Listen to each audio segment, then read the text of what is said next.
నాకు తెలిసి ఇంత అదృష్టం దునియాల ఎవ్వరికి వచ్చుండదులా.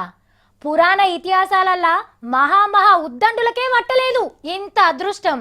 దశరథుడి కొడుకులైనా పాండురాజు పుత్రులైనా గుంపులుగా ఒక్కలుగానే గురువుల దగ్గర చదువు నేర్చుకున్నారు. కానీ గిట్ల గురువుల గుంపుల శిష్యు లెక్క చదువుకునే భాగ్యం ఈలకే దక్కింది. నీళ్ళు చెట్టు కాతకు రాదు, పంతులు లేని చదువు ఫాయిదకు రాదు అన్న ముచ్చట గీ బడికి సరిపోదు. దునియాలో ఏ బడికి లేని అదృష్టం గీ బల్లనే సాలది. మేడాలది కూడా నల్గొండ జిల్లా మాల్బౌల్ అనే ఊళ్ళో ఉన్నది గీ గర్ల్స్ హై స్కూలు. నవరత్నాలు లెక్క 9 మంది అంటే 9 మంది పంతులు ఉంటే హస్తచేమ లెక్క 8 మంది పిల్లగాండ్లు ఉన్నారు. గీడికే చిత్రం అనుకోకుండ్రి, ఇంకో చిత్రం కూడా ఇనిండ్రి.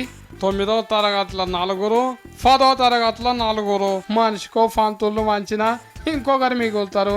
అటెండెన్స్ రిజిస్టర్ల పిల్లగాళ్ళ పేర్ల కంటే మునం పెట్టే సాలరీయే ఎక్కువ ఉన్నాయి. కావాలంటే పెద్ద సార్ చెప్తున్నాడు ఈయన. ఈ సంవత్సరం 8 మంది విద్యార్థులు ఉన్నారు. ఈ అష్టదిగ్గజముల లెక్క ఉన్న విద్యార్థులు ముత్యం లాంటి విద్యార్థులు. 10వ తరగతిలో 4 విద్యార్థులు ఉన్నారు. ఈ సంవత్సరం 4కి 4 పాస్ అవుతారు. 100% రిజల్ట్ వస్తుంది. ఇన్నారు కారా క్వశ్చన్ అడిగి నెక్స్ట్ అందమంటే వీళ్ళవాడని పరిస్థితి సాలది. పాఠం చెప్తుంటే వెనకాల గుంపుల కూర్చొని నిర్వహయ సౌలత్ లేని పరిస్థితి పిలగాలది. గిట్ల అయితే లాభం లేదు సాలరు. సర్కారు బడి అంటే ఎవ్వరు వస్తలేరు కాబట్టి సర్కారు బళ్ళు అన్నీ మూసేసి 5 వాళ్ళ కన్నా గుత్తకిండ్రి. మనకు నడుపుడు శాతగా అన్నప్పుడు వాళ్ళన్న మంచిగా నడిపించుకుంటారు అంటున్నారు పబ్లిక్.